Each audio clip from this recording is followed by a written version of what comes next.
You are not a victim of it, but it's a result of what you do to your environment. Nobody said that life is easy. It's so hard to win your day, and most people find it difficult to even get over their day. I find it hard.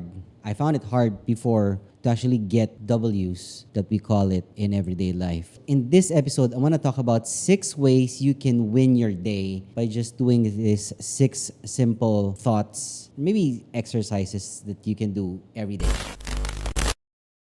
Number 1, you want to recognize this very important thing. Life does not owe you anything. You owe life, not the other way around. We all face a lot of struggles every day. Every people that we meet has their own struggle. Whatever it is, it's their own struggle. However hard it is, we don't know. It all depends on how the person handles it. So how you deal with those struggles will actually define who you are as a person. Whatever you want, it's your responsibility to go and get it. It's no one else's responsibility to get things done for you. No matter what life throws your way, you have to deal with it. You control your own outcome. So you never rely on your outcome based on another person or your work, the government, your relationship, and everything else. Everything that happens to you is because of you. That's number 1. Life does not owe you anything, regardless if you did anything good or whatever it is, you owe life. Number 2, nothing is impossible. Hard? Sure, it is hard. Nobody said that life is easy. If life was easy, then we wouldn't have any problems. Life is a series of problems that we have to overcome. If you have a mountain to climb, guess what? If you climb that mountain that you've had, there's another mountain to climb. Life is a series of mountains. It's not all valleys. If it was all valleys, then we'd all be walking forward all the time. But because it's a mountain to climb, it's very difficult to climb the mountain and even harder to go down the mountain. It's gonna hurt your knees. Give other people a lot of credit for what they're doing because they're trying their best to survive and make it, especially now during this period of time when the market's crashing, pandemic again, and life is hard. And it's become even harder because of COVID-19. Give yourself credit as well because we both know how hard you are trying for yourself. Don't be too hard on yourself. Anything can be done if you want it bad enough. If you don't want it bad enough, you will find excuses instead for yourself. If you want it, you'll find a way to get it. I always say, if you say you can't afford it, then you can't afford it. But if you think, how can you afford it or how can you get it, then your mind will start thinking instead of shutting down. Think bigger, be bigger, and because of that, you will be able to control your outcome. You think, therefore you will. I think it's one of my favorite things to say. You think, therefore you will. You don't, therefore you won't. That's simple. Nothing is possible. It's hard, sure. Nothing comes easy. I mean, nothing good comes out of easy anyway. If it's hard, then it's like diamonds. So that's number 2. Nothing is impossible.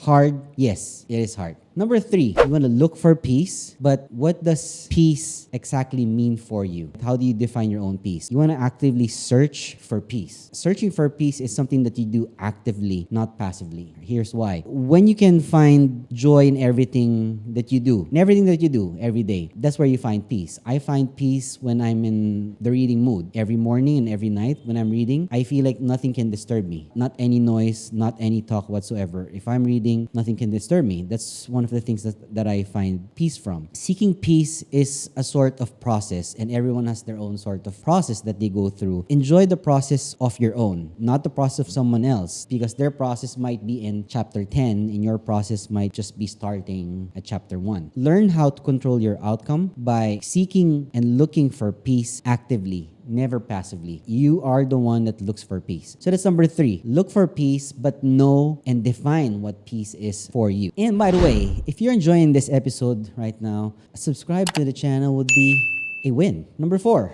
What does success mean to you? It's actually a question. You should be able to define it because I can define my own success. I don't know how about you. You need to be able to define it as clear, direct, and concise as possible. Why? Because you have to know what you really want. Because what I want is different from what you want. I may want something, you may want something different, someone else might want something different. How can you find joy in anything if you don't know the answer? If you receive things left and right, but it doesn't make you happy because because you don't know what makes you happy, then how will you be grateful and content for what you have? So when you constantly define what success means to you and you have it clearly written down, not just on paper perhaps, but not just on paper, but also in your head, what is success for you? What's successful for you? This is something that you can also do so you can control the outcome of what happens around you. So that's number 4. Define what success means for you, not for someone else. Number 5, you want to make tomorrow's version of you proud. You want to make decisions today that it sets you up for a good tomorrow. It means that you're living in the present moment. And I keep talking about living in the present moment because it stops you from overthinking what happens tomorrow. You want to create your own future by focusing on what happens today, not tomorrow, because life is not done tomorrow. Life is always done today as we go about it. When you focus on today, again, just like what I said before, you'd be able to control your own outcome because you don't have to worry about what happens tomorrow because you've done your best now, and it doesn't matter what you did in the past, because if your past is something that you did wrong or incorrectly, then you can correct it now. You can't correct your future yet because you're doing it now. Make tomorrow's version of you proud. Number 6, and this is probably one of the most important, which is learn how to level up your hustle. Everyone has a definition of what their hustle is, but most people never strive to be better or be better versions of themselves. They settle for what they are and what they know only. And the thing is, when I started reading books, the more I read, the more I thought that I knew a lot less. And that's why I keep on reading more books. It's because I want to learn more, because I feel like I know a lot less. So there's a hunger to learn more. I challenge you to want more